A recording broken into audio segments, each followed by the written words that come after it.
Ang sakit! Diyos ko, tulungan niyo ako! Ilang sandali na lang, iha. Lalabas na siya. Isang iri pa. Isang iri pa.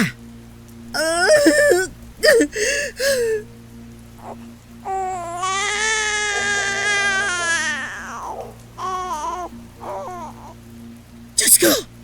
Anong... Bakit? Nasaan ang anak ko? Bakit hindi ko marinig ang iyak niya? Ano ito? Hindi ito pwede. Hindi ito sanggol.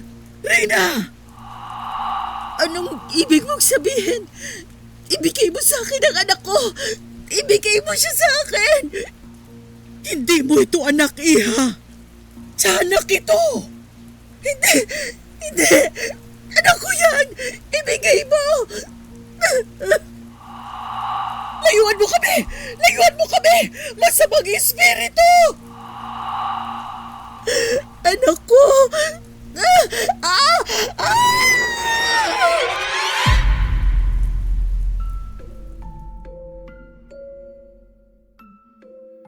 Matagal ko nang pinapangarap na marinig ang salitang nanay.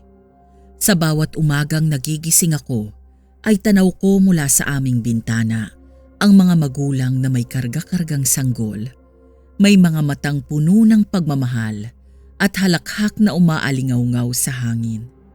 Palagi ko tuloy iniisip, kailan kaya ako? Kailan ko rin mararanasan ang mga gabing magpupuyat dahil sa iyak ng isang munting nilalang na ako ang tatawaging ina. Ngunit tila ang tadhana ay hindi pumanig sa akin. Ilang taon na rin kaming kasal ni Marco at sa bawat paglipas ng panahon, sa bawat buwang umaasang may magandang balita, ay kabiguan ang laging dumarating. Masakit at nakakapagod. Ngunit sa puso ko ay hindi ko kayang sumuko. Taong 2001 nang mangyari ito. Isang taon na kaming kasal ni Marco at akala ko ay magdadala ng pinakamasayang yugto ng aking buhay. Taon kung kailan buong akala ko'y matutupad na ang pinakaaasam kong maging isang ina. Ngunit yun din pala ang taon kung kailan unti-unting gumuho ang lahat ng aking inaakala. Tawagin niyo na lamang po ako sa pangalang Almira. At nais ko pong isalaysay ang aking storya.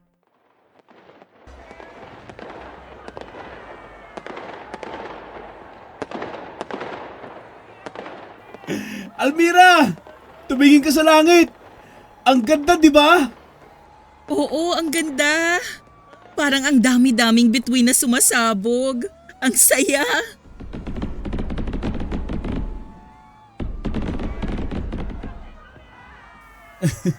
Pero may mas maganda pa akong gustong makita ngayon. Ha? Ano naman yun? Ikaw ang pinakamagandang nangyari sa buhay ko. Sa bawat taon na lumilipas, ikaw ang gusto kong kasama. Sa simula at sa dulo ng bawat bagong taon. Marco, ano ba yan? Ang drama mo naman bigla. Almira, pakakasalan mo ba ako? Marco, ano? Ikaw talaga? Hindi ko alam kung anong dala ng bagong taon para sa atin. Pero gusto ko ay sa bawat simula ng taon, ikaw ang katabi ko. Ikaw ang mundo ko, Almira. Ikaw at ikaw lang. Oo, Marco. Oo. Pumapayag ako. Happy New Year, mahal ko! Happy New Year, mahal ko. Excited na ako sa kasal natin. Halos 6 na buwan ang lumipas. Mga buwang puno ng pagod, kasabikan at walang katapusang paghahanda. Sa bawat umaga ng paggising ko, ang unang laman ng isip ko ay ang kasal namin ni Marco. Minsan ay nakakapagod, minsan ay nakakakaba. Ngunit sa bawat detalye, mula sa pagpili ng bulaklak, Sa damit na isusuot at hanggang sa awit na tutugtugin sa simbahan, ay ramdam ko ang matamis na pag-asa. Lumipas ang mga araw at sa wakas ay dumating ang araw na aming pinakahihintay.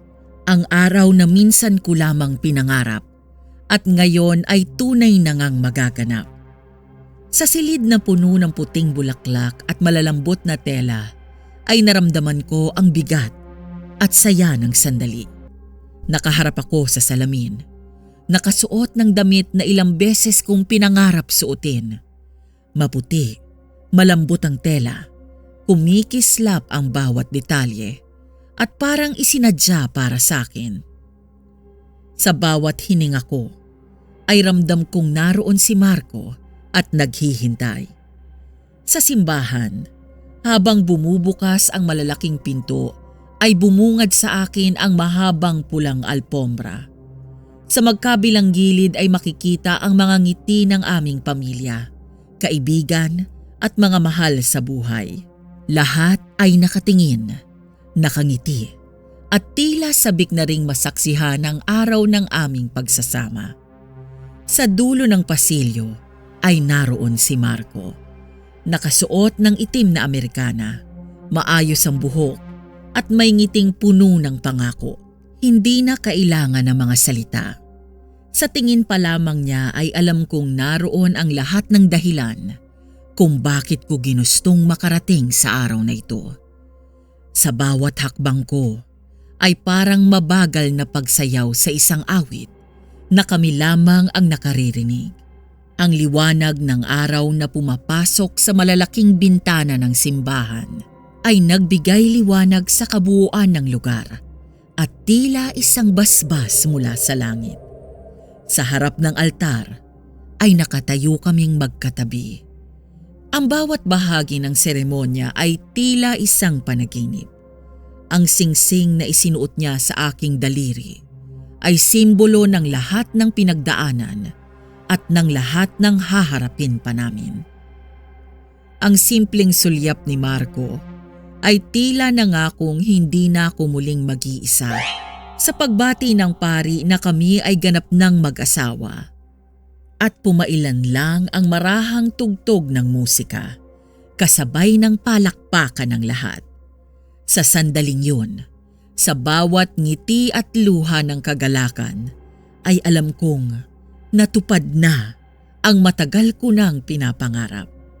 Sa wakas, ay natupad na ang aking pangarap, ang maging misis at maging ina. Ay. Good morning, misis ko.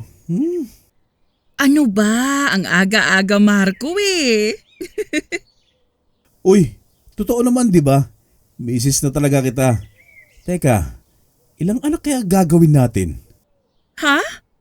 Ano agad? Kagigising lang natin.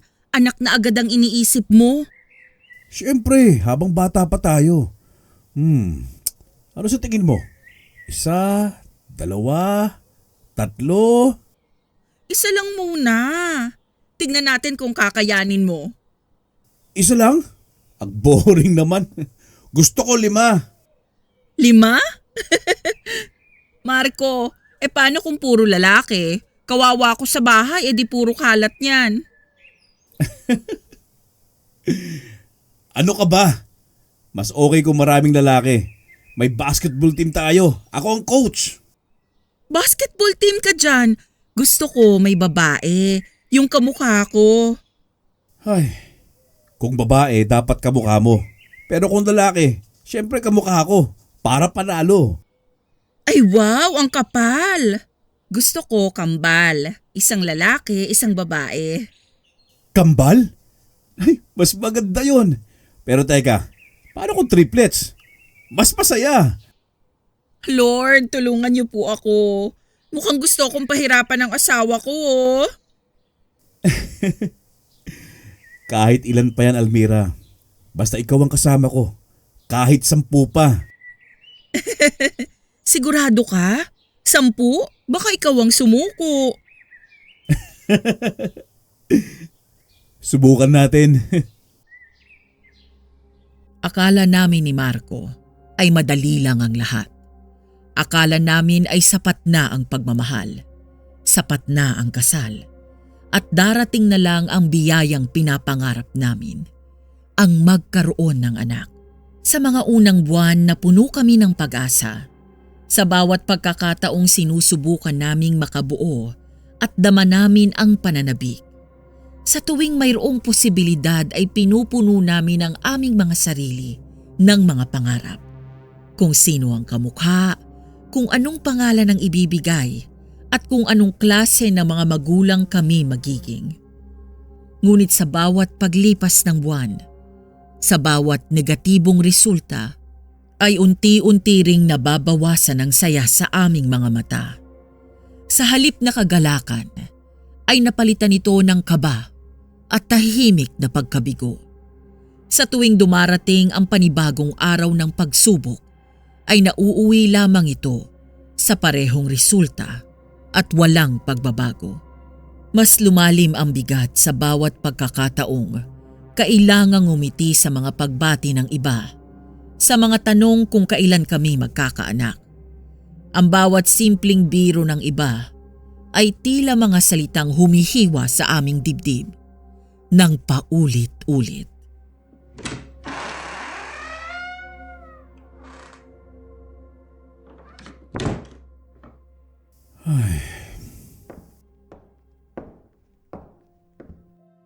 Marco, mahal, ilang beses na pero wala pa rin. Shh. Okay lang yan. Huwag mong pilitin, mahal. Hindi kasalanan yan. Paano kung hindi talaga ako? Kung hindi ko talaga kaya? Teka nga, mahal. Tumingin ka sa akin. Walang ikaw sa laban na ito, ha? Tayo to. Hindi mo kailangan dalhin mag-isa. Kasama mo ako. Pero ako ang may problema, Marco. Kung normal lang ako, baka may baby na tayo. Almira, huwag mong sabihing may mali sa'yo. Hindi dahil sa ganito ang nangyayari ay may kulang na sa'yo o sa atin. Dahil wala. Ay. Alam mo kung ano meron tayo? Meron tayong pagmamahalan. Meron tayong tapang. At meron tayong bukas at maraming pag-asa. Bukas, na hindi natin alam kung kailan darating. Bukas, makalawa, o baka mamaya. Malay mo, bukas makalawa. Mapuyat tayo. Ibang klaseng pagod na mararamdaman natin, ha? Subukan naman natin. Ibang posisyon. Marco, ang hirap mong seryosohin minsan. Pero seryoso ako sa'yo at sa pangarap natin. Darating din yun. Hindi ko alam kung kailan, ha, pero darating. Siguro hindi ngayon, pero hindi ako bibitaw. Salamat, mahal. Pero natatakot pa din ako. Ako rin. Pero hindi natin hahayaang talunin tayo ng takot. Kasama mo ako lagi. Pangako. Pinapagpahinga na muna ako ni Marco dahil siya daw ang maghahanda ng tanghalian namin. Kaya naman sumandal ako sa sofa at hindi ko na malayang nakatulog pala ako. Makaraan ang halos ilang oras na pagkakatulog ko ay nagising ako na himas-himas ang aking tiyan. At laking pagtataka ko dahil hindi ito ang normal na laki na tulad ng aking tiyan. Malaki siya at maumbok. Tila may laman. Buntis ba ako? Maya-maya pa ay sumakit ang aking tiyan at hindi ko malaman kung ano bang nangyayari. Humihilab ito na para akong madudumi. Pabilis ng pabilis ang hilab hanggang sa may pumutok na tubig mula sa aking ibabang parte. At kasunod nito ay ang pinakamasakit na paghilab ng aking tiyan hanggang sa ako'y mapaire. Lumabas ang isang sanggol. Abot hanggang tenga ang aking ngiti na makita at masilayan ang anghel na matagal na naming inaasam. Agad ko siyang kinuha at nilagay sa aking mga bisig. Ngunit nang makita ko siya ng malapitan, ay napasigaw ako sa takot. Almira! Almira! Gising! Gising, mahal ko! Ako? Ano? Nasaan ako? Yung... Nandito ka lang sa bahay. Kalma ka lang. Ako to, si Marco. Ha? Hindi pwede. Nakita ko. Shh! Tama na, panaginip lang yun. Wala kang dapat ikatakot. Nananaginip ka lang, mahal. Pero Marco, ang tiyan ko, ang sanggol. Nakita ko siya. Anong sanggol, Almira? Walang sanggol. Isa lang yung masamang panaginip. Nandito ako. Kalma lang. Pero parang totoo, Marco. Pakiramdam ko totoo eh. Sobrang totoo. Kung ano man ang napanaginipan mo, mahal, huwag mo nang isipin yon. Nandito ako, ha? Ako. Ikaw. Nandito sa tabi ko. Ligtas ka, okay? Salamat, mahal. O siya, halika na. Isama na kita sa kusina. Ipapatikim ko sa iyo yung espesyal ko niluto, ha? Mas masarap pa sa kahit anong panaginip mo. Hindi maalis sa isip ko ang napanaginipang yun.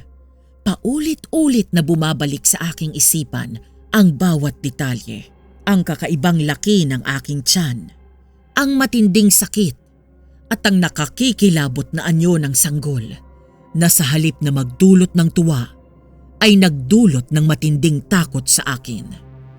Hindi ko maintindihan ang nararamdaman ko na sa bawat pagkurap ko ay muling sumisilip ang nakakatakot na mukha ng sanggol na yon. Ang mga matang tila butas, ang balat nitong tila lumuluwa, ang matinis na iyak na hindi ko makalimutang marinig sa aking isipan. Alam kong hindi ko dapat ikwento kay Marco dahil batid kong hindi handa ang kanyang mga tenga para pakinggan ang isang bagay na kasing bigat at kasing dilim noon. Paano ko nga ba ipapaliwanag sa kanya na ang isang bagay na matagal na naming inaasam ay lumitaw sa aking panaginip, ngunit sa pinakapangit na anyo? Hindi ko kayang masaksihan ang pagkabahala sa kanyang mga mata. Mas mabuti nang ako na lang ang magdala ng bigat na ito. Mabuti na lamang at dumalaw ang tatay. Sa kanya ko ibinuhos ang lahat. Ikinuwento ko ang bawat bahagi ng panaginip mula simula hanggang sa pinakanakakatakot na bahagi. Tay, may ikukwento po ko sa inyo tungkol sa napanaginipan ko kahapon. Ah, ano yun, anak? Bakit parang ang bigat na giniisip mo? Grabe po, tay. Nanaginip ako na buntis ako. Pero kakaiba eh. Ang bilis ng lahat. Nagising na lang akong malaki na ang tiyan ko. Tapos bigla akong nanganak. Parang totoo. Tapos ang saya-saya ko. Pero nung nakita ko ang sanggol, tay, natakot ako. Natakot ka? Eh bakit? Ano bang nakita mo? Hindi ko alam kung paano ko sasabihin, tay eh. Pero kasi hindi normal yung itsura niya. Parang hindi siya tao. Parang tiyanak. Ay, nako, Almira. Alam mo ba kung anong ibig sabihin yan? Ano po, tay? Hindi ba masamang managinip ng ganun?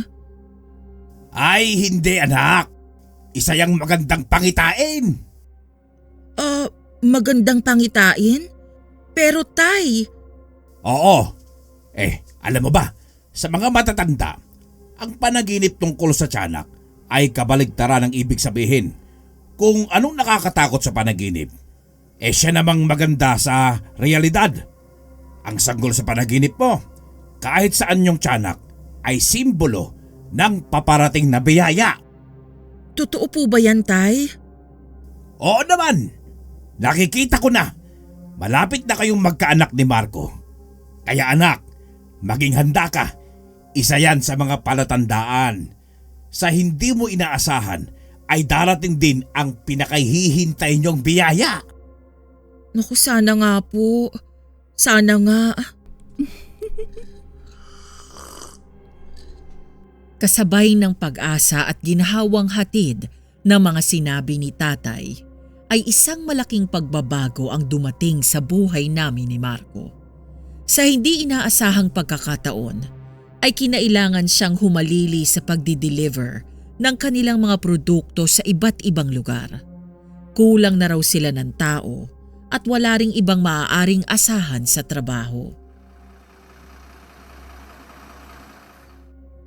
Mahal, may sasabihin ako sa'yo. Kulang kasi ng tao sa amin eh. Kaya ako na muna ang magde-deliver ng mga produkto sa iba't ibang lugar. Ha? Marco, ang layo-layo ng mga pupuntahan mo. Baka masyado kang mapagod. Bakit hindi na lang sila kumuha ng ibang tao? Biglaan daw kasi. Wala raw ibang pwedeng sumalo. Saka, baka bubuti rin naman ito. Alam mo na, dagdag kita para sa plano natin. Pero Marco, ayoko. Paano kung mapano ka sa daan? Baka kung saan-saan ka makarating. Hindi ba pwedeng dito ka na lang? Shh! Huwag kang mag-alala. Pangako, araw-araw akong uuwi. Hindi ko hahayaan na mamroblema ka pa. Saka, kailangan ko magtrabaho para sa team na bubuuin natin. Team? Anong team? Di ang basketball team natin. O baka naman gusto mo ng volleyball team. Abay pwede rin isang buong banda. Naku, ikaw talaga. Kung makapagbiro ka, akala mo ganun kadali. Pero sige na nga, pumapayag na ako. Naku Marco ha, basta mag-iingat ka. Ingatan mo palagi ang sarili mo. Oo naman. Para sa team natin, di ba? Uuwi ako araw-araw. Pangako yan. Kahit may bigat sa loob, pinanghawakan ko ang kanyang mga salita. Doon ko ibinuhos ang pag-asa.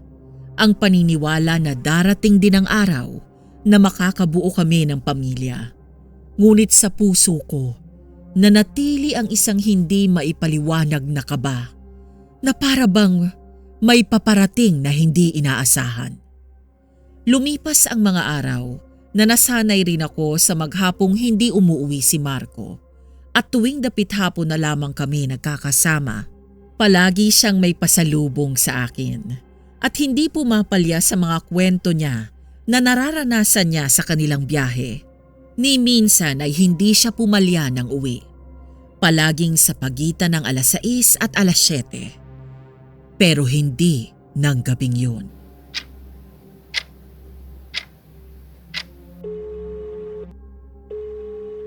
The number you dialed is currently unattended. Please try your call later. Marco, sagutin mo naman oh. San ka na ba? Pasado alas 11 na eh. Sino yan? Marco? Ikaw na ba yan? Mahal! Ako to! Bilis! Buksan mo ang pinto! Marco, Diyos ko! Akala ko kung ano nang… Teka, ano yung bitbit mo? Tignan mo to. Promise, matutuwa ka. Bakit may basket ka? Ano ba to? Marco, anong laman yan? Sorpresa! Alam kong matutuwa ka. Sige na, tignan mo. Ha? Marco, teka.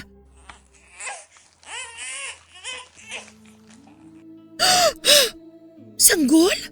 Marco, sanggol to. San mo? Paano? Bakit? Mahal, regalo ng tadhana. Sa wakas, heto na. Sabi ko sa iyo magkakaroon din tayo ng baby. At ngayon, heto na siya. Pero, Marco, saan mo nakuha to? Nasaan ang mga magulang niya? At bakit siya nasa basket? Hindi ba't matagal na natin tong hinihiling? Baka ito na ang sagot. Tignan mo siya oh. Ang cute, di ba? Parang para talaga sa atin. Marco, hindi ko alam pero para kasing may mali. Hindi ko maipaliwanag pero hindi ako mapalagay eh. Mahal, baka naman naninibago ka lang. Sanggol yan. Ang tagal natin itong pinapangarap. Tapos ngayon nandito na. Dapat masaya ka. Pero Marco, saan mo siya nakuha? Kaya paano mo siya nasabing sa atin? Hindi ka sumasagot sa tawag ko, akala ko kung ano nang nangyari sa'yo. Tapos bigla ka nalang darating na may kasamang sanggol. Ano to? Hindi ko rin alam, mahal eh. May biyahe kami papuntang bayan ng Capiz. Habang pauwi ako, may nadaanan akong matandang babae sa may tabing kalsada. May iniwang basket sa may waiting shed. Doon sa may arko mismo ng unang bayan ng Capiz. Akala ko basura lang eh. Pero nang lumapit ako, ayan, may sanggol pala sa loob. Umiiyak. Walang ibang tao. Walang sulat at wala kahit ano. Para talaga sa atin. Marco, tingnan mo yung mata niya. Bakit parang masyadong maitim? Parang butas? At ang kamay niya. Marco, bakit parang mas mahaba yung daliri niya kaysa sa normal? Mahal, ano ka ba? Baka ganyan lang talaga siya. Sanggol pa, di ba? Lahat ng bata iba-iba ang itsura. Hindi, Marco. Hindi normal to. Pakiramdam ko talaga may mali eh. Hindi to simpleng bata. Almira, tignan mo siya oh. Ang bait-bait oh. Ngumingiti pa sa'yo. Sabi ko na nga ba eh.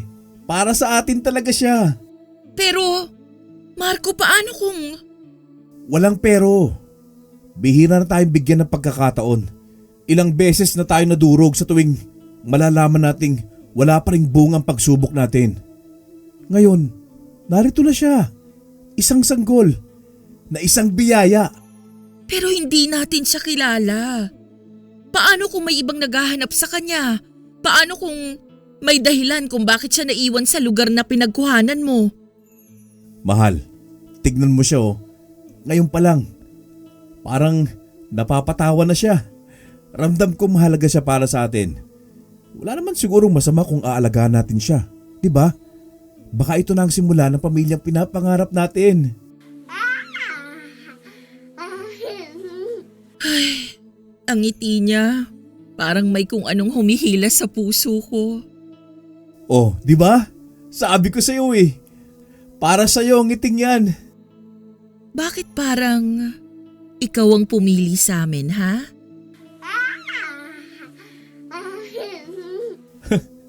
Oo yan. Natatawa siya sa'yo oh. Tanggapin na natin to, mahal. Sa wakas, kumpleto na tayo. Sige na nga. Kung ito ang gusto mo, Marco, sige. Pumapayag na ako na alagaan natin siya. Salamat, mahal. Ngayon, pamilya na tayo. Pamilya? Oh, mahal. Tignan mo. Mukhang lalaki siya. Oo nga, lalaki nga siya, mahal. Kung lalaki siya, anong ipapangalan natin sa kanya? Gusto ko ng simple lang, yung madaling tandaan. Simple? Paano kung Marco Jr.? Pwede rin, di ba? Parang anak ko talaga.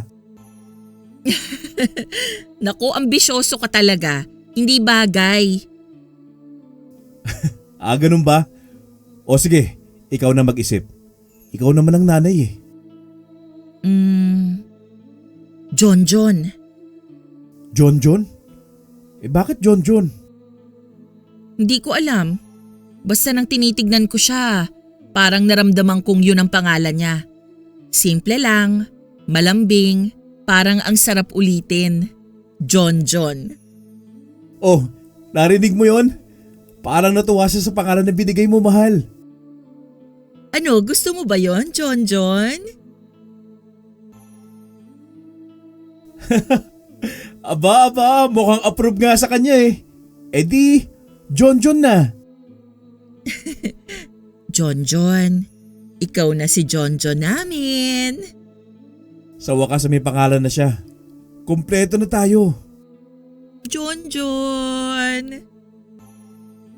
Nang gabing yun, ay may kung anong kakaibang sabik akong nararamdaman. Sa kabila ng bumabagabag sa aking diwa, ay nasasabik akong magpuyat. Magpuyat dahil sa pag-aalaga kay John. Matagal ko nang pinapangarap ang ganitong pakiramdam. Ang mabantayan ang bawat galaw ng isang munting buhay. Ang marinig ang kanyang iyak sa kalagitnaan ng gabi. At ang maibigay ang init ng aking yakap. Ngunit may isang bagay na hindi ko maintindihan at siyang aking ipinagtataka. Si John, sa kabila ng pagiging bagong silang, ay sobrang tahimik. Hindi man lang siya maligalig. Wala akong narinig na kahit mahinang iyak. Tila ba mahimbing ang kanyang tulog at masyadong mahimbing. Wala ring kahit anong kilos si Marcong ginagawa sa loob ng kanyang maliit na duyan. Lumapit ako at marahang sumilip. Payapa ang kanyang mukha at tila isang anghel. Ngunit sa kabila ng payapang anyo, ay may iba akong pakiramdam. Hindi ko alam kung bakit, pero sa puso ko ay may munting kurot ng alinlangan. Napatingin ako sa orasan. Hating gabi na. Tahimik ang paligid at tahimik ang bata. Sobrang tahimik. Hanggang sa unti-unti ay nakaramdam na ako ng antok at nahiga na. Nang sumunod na araw ay muling dumalaw si tatay. Laking gulat niya nang makita na may sanggol sa aming bahay. Nagulat man si tatay ay napawi din ng pagkagiliw sa mga ngiti ni John. Almira! Anak! May dala akong almusal! Ha? Aba, sino yung batang yan? Tay, siya si John. Ha? John? Saan mo nakuha ang sanggol na yan? Anak, nagbuntis ka ba? Pero, kailan? Paano? Tay, hindi ako buntis. Si Marco ang nagdala sa kanya dito kagabi.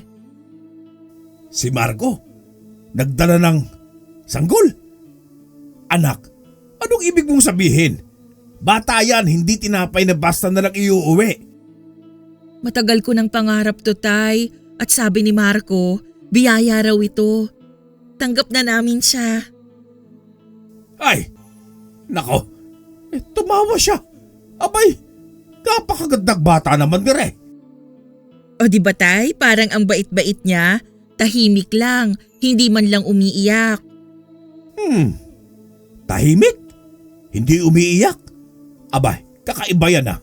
Pero tignan mo naman ang ngiti niya. Ay nakakagiliw talaga oh. Ay nako, natunaw naman lang puso ko sa batang to. John pala ang pangalan mo. Abay, bagay sa'yo. Kaya nga, Tay parang siya talaga ang hinihintay namin ni Marco. Kung ano man ang pinagbulan ng batang ito anak, basta mahalin nyo. Nang gabi din yun, ay nasabik muli ako sa pangalawang gabi na aalagaan ko si John. Ang lahat ng kailangan niya ay nakahanda na. Ang mga pinamili kong gamit para sana sa magiging anak ko ay pinaglalalabas ko na para magamit niya. Si Marco ay bumili rin ng mga stock ng gatas upang maging pagkain ni John dahil hindi naman siya makakadede sa akin. Pero may napansin lamang ako.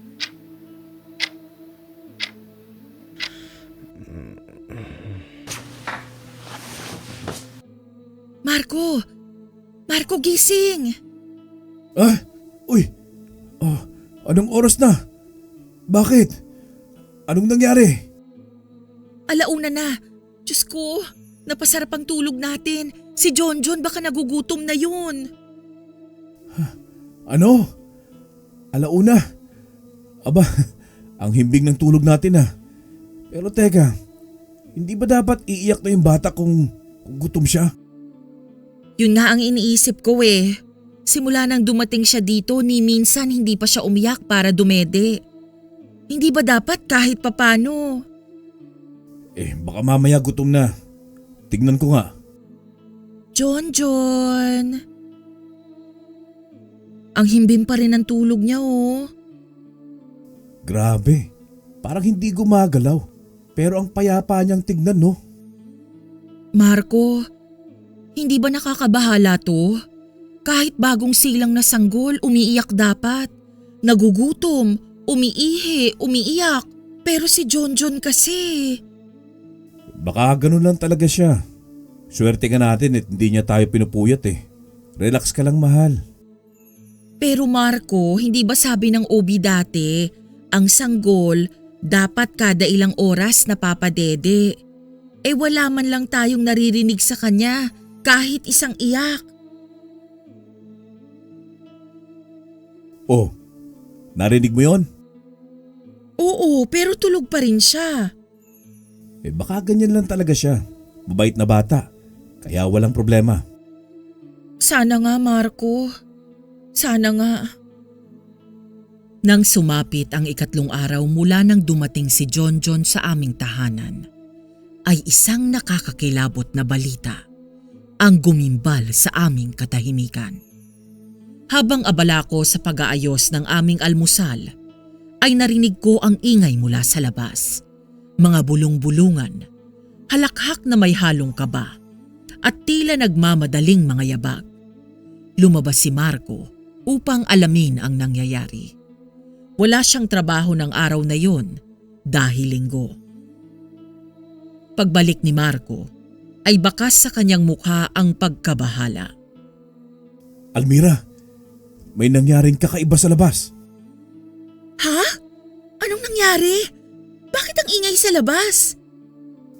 Maraming alagang hayop ang natagpo ang patay. Mga manok, kambing, aso, lahat walang buhay. Ano? Paano nangyari yun? May kumakalat bang sakit? Hindi raw. Parang nilapa eh. Pero walang bakas ng kahit anong hayop. Parang bigla na lang namatay eh. Nilapa? Pero walang bakas. Paano yun mangyayari? Hindi ba nila nakita kung sinong may gawa? Wala. Wala raw nakakita. Sabi nga ng iba, baka aswang o kung anong nilalang na hindi pangkaraniwan. Aswang? Marco, wag kang magbiro ng ganyan. Natatakot ako. At saka sa panahon ngayon? Hindi ako nagbibiro, Almira. Pati si Namang Teban at Aling Rosa, nawalan din ng alaga eh. Pare-pareho ang sinapit. Pero bakit sabay-sabay? Parang imposible. Yun nga hindi ko maintindihan eh. Lahat nagtataka. Walang makapagpaliwanag. Si John nga pala, hindi ba siya nagising sa ingay kanina? Hindi eh. Tahimik pa rin siya sa kwarto. Parang wala siyang naririnig. Marco, may hindi ako magandang nararamdaman dito. Almira, kung ano man yan naiisip mo, huwag kang mag-isip ng masama. Bata lang yun. Wala siyang kinalaman dito. Habang nakikinig ako sa bawat salitang lumalabas sa bibig ni Marco, ay hindi ko maiwasang mapatingin kay John. Mahimbing siyang natutulog. Payapa ang anyo at tila walang alam sa nagaganap sa labas. Ngunit sa kabila ng kanyang inosenteng anyo, ay hindi ko maiwasang makaramdam ng kakaiba at kabog sa dibdib ko. Hanggang isang umaga ay kami mismo ang nakaranas ng ingay ng aming mga kabaryo. Pagising namin ay namatay din ang aming mga alagang hayop. Marco! Marco! Bumangon ka dyan! Dali! Almira, bakit? Anong nangyari? Ang mga alaga natin! Tignan mo sa likod bahay! Ano? Hindi. Paanong nangyari to? Lahat sila patay? Wala ni isa, Marco. Pati si Bantay, wala na. Pero kahapon lang maayos silang lahat ah. Walang sakit, walang kakaiba. Tingnan mo to. Parang may kumagat sa leeg pero walang dugo, Marco. Wala ring bakas kung paano nakapasok ang kung sino mang gumawa nito. Imposible to. Imposibleng walang makakita o makarinig. Nandito lang tayo sa loob ng bahay ah. Pero Marco, hindi ba't wala ring narinig si Jonjon? Kahit minsan hindi siya umiyak o nagising sa kahit na anong ingay eh. Si Jonjon? Sandali. Tignan natin siya. Oh, hayan siya oh. Mahimbing na natutulog. Parang wala nga nangyari eh. Marco, hindi mo ba napapansin? Sa tuwing may namamatay na mga hayop sa baryo, mahimbing lang siyang natutulog. Almira, anong gusto mong sabihin? Hindi ko alam pero…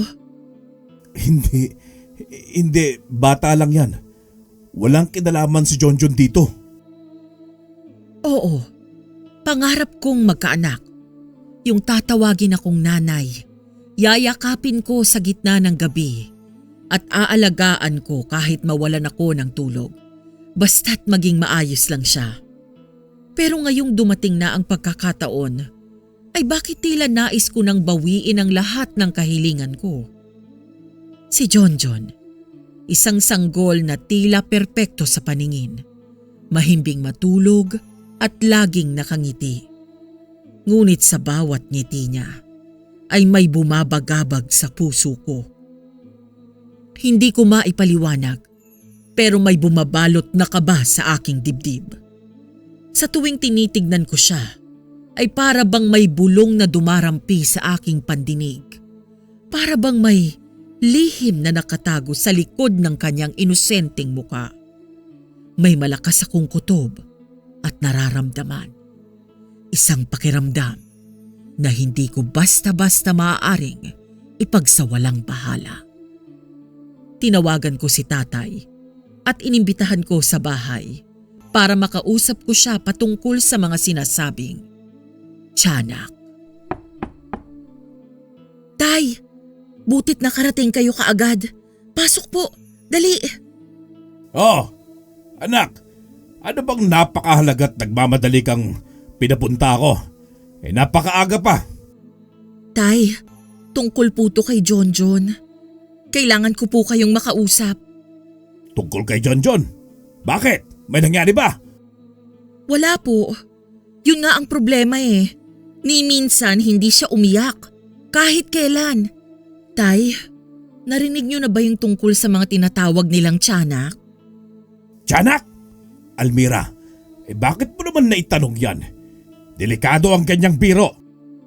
Hindi po ako nagbibiro, Tay.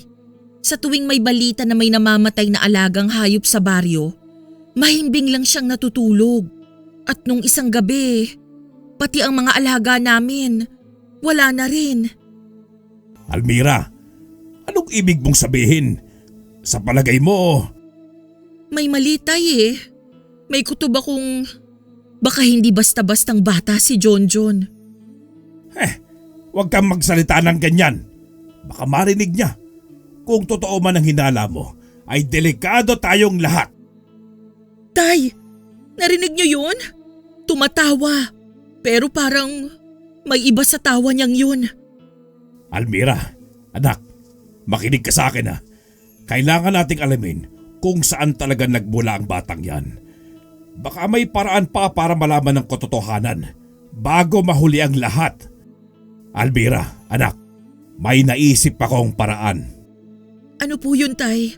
Sabihin niyo na po. May kilala akong albularyo, si Katano. Magaling siya sa mga ganitong bagay. Siya lang ang makakapagsabi kung tunay nga ang hinala mo. Si Katano? Pero Tay, paano kung totoo nga ang iniisip ko? Paano kung hindi talaga si Jonjon yung inaakala namin? Mas lalong kailangan nating dalhin ang bata, Almira. Kung may kakaiba sa kanya, si Katano ang makakatuklas doon. Tay, narinig niyo? Tumawa na naman siya. Anak, huwag mong isipin yan. Maganda ka na. Pupunta tayo kay Katano. Kailangan nating malaman ang totoo. Tama kayo, Tay. Kailangan nating malaman ang katotohanan tungkol kay Jonjon. Magdasal ka, anak, At kunin mo na si John. Kailangan na nating umalis. Opo, Tay. Sandali lang, kukunin ko siya. John, anak, halika na. Halika na ha. Ha? Wala siya! John! Nasaan ka? Almira! Anong nangyayari dyan? Tay, wala si John! Nawawala siya! Dito ko lang siya iniwan eh. Mahimbing siyang natutulog kanina. Anak, anong ibig mong sabihin? Imposible! Hindi siya makakalabas mag-isa! Pero Tay, tignan ninyo. Wala siya. Nawala. Anong nangyayari? Bakit ganito? Tay, narinig niyo ba yun? Si John. Pero bakit nasa labas siya? Tay, anong ibig niyong sabihin? Hindi pwede. John! Marco, paano ka nakapasok? At si John, paanong hawak mo siya? Anong ibig mong sabihin? Nasa sofa lang siya, Almira. Bakit mo iniwan mag-isa ang bata? Baka mahulog pa yan kung hindi ko nakita kaagad eh. Hindi, kanina ko pa hinahanap si John. Wala siya sa silid, wala siya doon. Marco, paano mo siya nakuha? Marco! Bitiwan mo ang batang yan. Hindi yan sanggol. Isa yan sa mga nilalang ng kadiliman. Isang tiyanak! Anak ng Diablo! Ano? Ano bang pinagsasabi nyo, Itay? Sanggol to, bata to. Paano nyo masasabing isa siyang halimaw? Marco, makinig ka. Pakiusap. Mula nang dumating si John, ang daming nangyayaring kababalaghan. Ang mga hayop sa baryo, pati na ang sa atin, bigla na lang namatay. Hindi mo ba napapansin? At saka, kakaiba siya sa lahat ng sanggol. Ni hindi man lang siya dumidede o nagliligalig man lang. Kalokohan! Anong kinalaman ng inosenteng sanggol sa mga nangyayaring yan? Wala akong nakikitang masama sa bata. Hindi ko alam kung anong pinaniniwalaan nyo. Pero hindi ko hayaang itapon yung bata na parang wala siyang halaga. Anak, pakiusap. Ibigay mo sa amin ang sanggol. Hindi mo alam ang binabantaan mo. Hindi mo alam ang sinasabi mo. Aba, ang mga mata niya hindi mata ng isang inosente. Mata yan ng nilalang na may masamang balak. Marco! Tingnan mong mga mata niya. Almira, tumigil ka na nga. Marco, anak, makinig ka muna. Hindi namin sinasabing may masama kaming gagawin sa bata. Dadalhin lang natin siya kay Katano. Siya lang ang makakapagsabi kung ano nga ba ang nilalang na yan. Katano naman ngayon. Bakit kailangan pang idaan sa ganyang mga pamahiin? Sanggol to. Bata. Walang masama sa kanya. Marco, pakiusap. Isipin mo naman ang lahat ng mga nangyayari dito sa baryo natin. Hindi ka ba nagtataka? Baka makatulong si Katano para malaman natin ang totoo. Almira, tama na. Hindi ko papahawak ang bata sa kung sinong albularyo lang. Walang gagawa ng masama kay John. Ako ang kumuha sa kanya. Responsibilidad ko siya. Anak, makinig ka, Marco. Wala kaming balak saktan ng bata. Gusto lang naming makasiguro. Paano kung totoo ang hinala namin? Paano kung panganib ang dala niya? Kung totoo man ang sinasabi nyo, ako ang haharap. Pero sa ngayon, hindi ko hayaang kunin nyo siya. Wala akong nakikitang masama sa bata. Marco! Pakiusap naman Hindi! Tapos na ang usapan. Ibabalik ko na siya sa silid. Sa loob siya ng kwarto at doon siya ligtas. Ay, Diyos ko, iligtas mo kami. Wala kaming magawa kay Marco. Nabubulag siya ng labis na paghahangad na magkaroon ng anak. Isang pagnanasang matagal na naming inaasam pareho. Ngunit alam ko sa aking puso na may masama sa batang yon. Nalilin lang siya ni John. Hindi ko na kayang matagalan pa ang batang yon sa bahay namin. Kahit isang oras pa, lalo na ang isang gabi. Sa bawat ngiti at titig niya ay ramdam ko ang pangambang bumabalot sa amin. Kaya't nagpasya ako. Kami ni Itay ang pupunta kay Katano. Siya ang makakatulong sa amin. Kailangan naming malaman kung ano nga ba talaga si Jonjon, kung siya ba ay isang tiyanak, at kung paano namin siya mapupuksa kung sakaling totoo ang aming hinala. Habang naglalakad kami sa makitid at madilim na daan patungo sa tahanan ni Katano, ay ramdam ko ang bigat sa aking dibdib. Tahimik si tatay. Tanging ang kaluskos na mga tuyong dahon sa ilalim ng aming mga paa ang aming naririnig. Sa bawat hakbang ay dama ko ang papalapit na kasagutan, pati na ang panganib. Sino sila? Anong sadya ninyo? Katano, magandang hapon po. Kailangan po namin ng tulong ninyo. May isang sanggol po sa amin, si Jonjon. Gusto po naming malaman kung tiyanak ba siya talaga. Tiyanak ba ang sabi mo? Sigurado ba kayo sa hinala nyo? Ay hindi biro yan. Ay, Katano.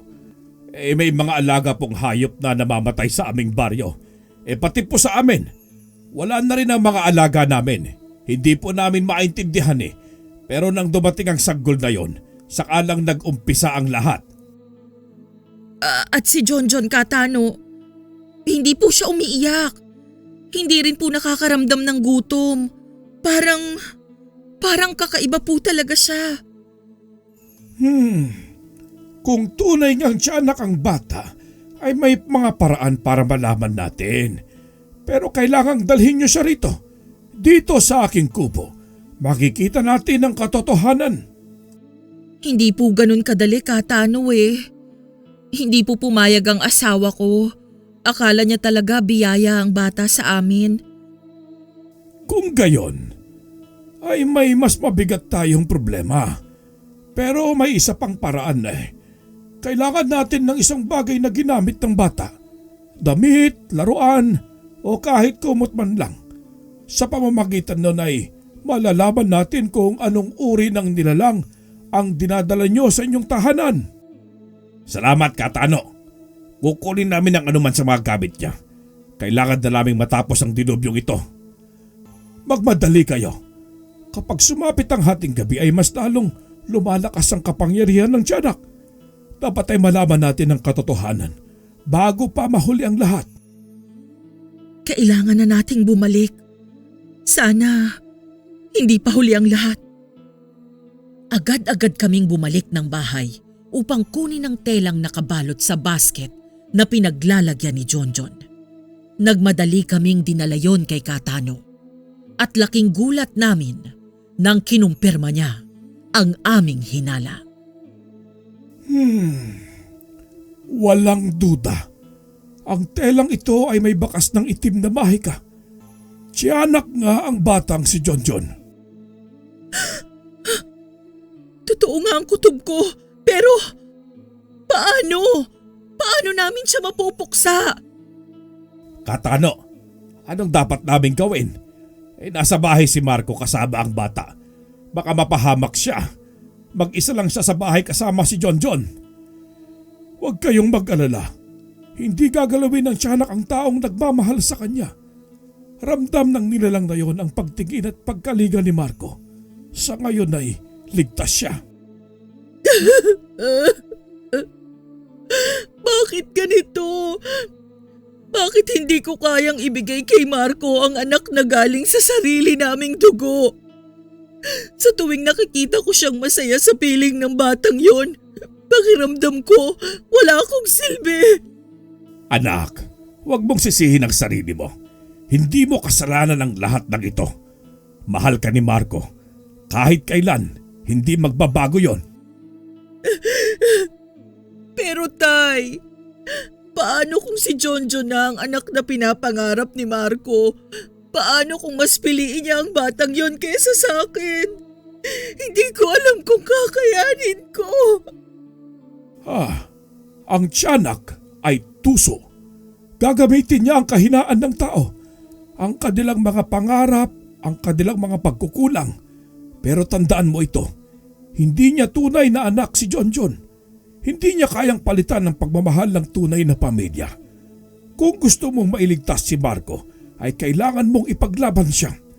Hindi lang laban ito sa tiyanak, laban din ito sa sarili mong mga takot. Ipaglalaban ko siya, Katano. Kahit anong mangyari, hindi ko hahayaang mawala sa akin si Marco. Ano na po ang kailangan namin gawin ngayon, Katano? May paraan. Kailangan ninyong dalhin ng bata sa lugar kung saan siya unang natagpuan. Doon natin siya mapapalayas sa mundong ito. Ngunit mag-ingat kayo. Sa oras na malaman ng tiyanak ang plano natin, ay hindi na siya magpapanggap. Gagawin ko. Para kay Marco. Para sa amin. Magmadali na kayo. Bago pa mahuli ang lahat. Nagbalik kami sa bahay tulad ng bili ni Katano.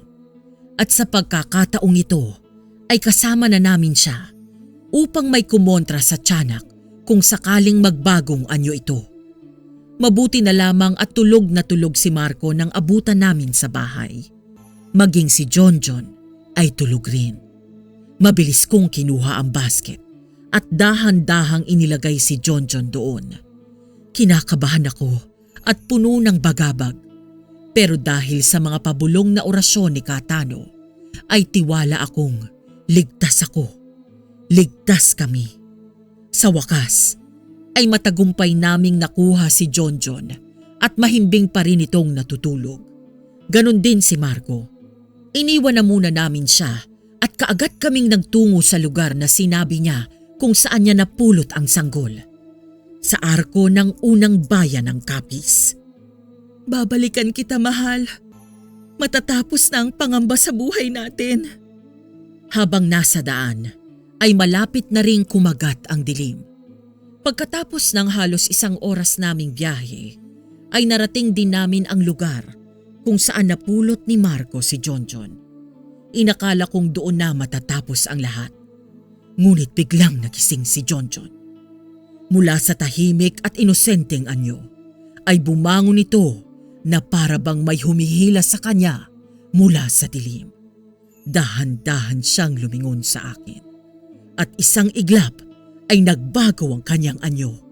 Naging maputla ang balat, namula ang mga mata at bumaling ang ngiti sa isang nakakakilabot na anyo na may matutulis na mga ngipin.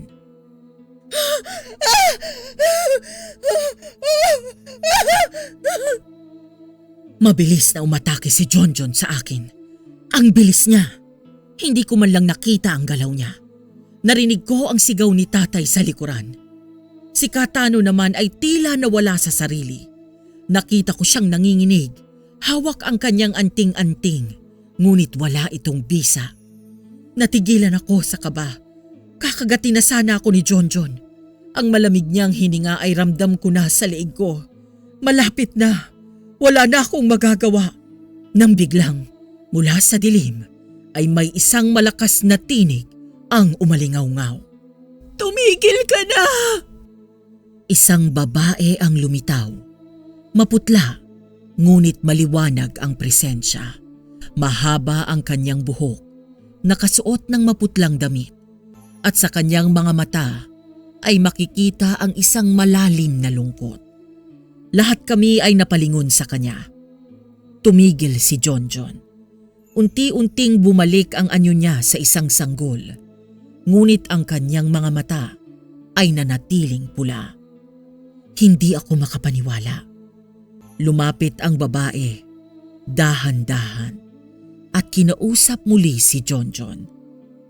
Anak, tama na. Nandito na si nanay.